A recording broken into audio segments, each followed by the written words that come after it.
But I've had experiences that I can't explain. Put it that way. I don't begin to chalk them up to this or demons or whatever it may be. Mine was LSD and shrooms. One time I was dating. Well, that's your own thing. I wasn't on this at this point. Well, I was dating a girl, and she was at a college I didn't go to, and I was used to go up on the weekends to visit her. She calls me. She's like, "You need to come up this weekend." I wasn't planning on going up. She's like, "What?" I'm like, "Why?" "Well, my friend's coming up, and she's a medium." I'm like, "Okay, well, I'm not interested." Right? Like at that point, I had very skeptical, and well, you want to come up because it's really you want to see what she does. It's kind of cool. So I go up. And they have the whole Ouija board set up, right? It's during the day, though. And she's bringing one person on by one and communicating. And she's literally, you're trying to follow if she's doing the writing, and you're trying to see the pressure on her hand to see if she's pushing the thing. And it looks pretty like you can't, it looks pretty like she's not pushing it, like something's moving it, but I don't know, right? And I'm watching her go one person by one person, I'm observing. And she's saying that she's speaking to a guardian angel. That's what she would always say. I was speaking to your guardian. And then every once in a while, the thing would go wild and some nasty stuff would come out. And she's like, oh, people, like, there's spirits that jump on.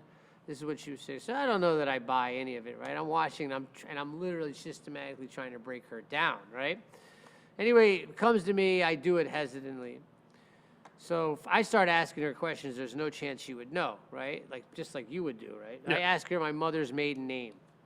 No one in that room knew my mother's maiden name, right? And my mother's maiden name is, you know, from Morocco. Like, it's not something like Smith. You can't take a guess, right?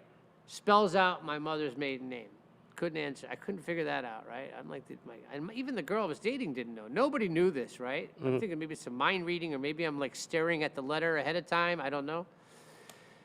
Kept doing it, and giving me answers to stuff that blew my mind. I was like, and it was getting scary. It got to a point where it was scary. Like, I was like, this is freaky. And then at one point I get real crafty, and I go, all right, what's the mileage on my car? Now, this is the time when mileage wasn't digital. Remember the turnover things? Yeah. So it starts to give me a number, and I write, this is a true story. I write the numbers down. And on the last number, it flickers between a 3 and a 4. It's like flickering. And I'm like, what does that mean? She's like, I don't, the medium's like, I don't know. So I get done with the session. I'm a little freaked out. I run right downstairs to look and check the mileage on my car. Di, when I tell you it was to the number, and the last digit was between 3 and 4, about to turn over. Yeah.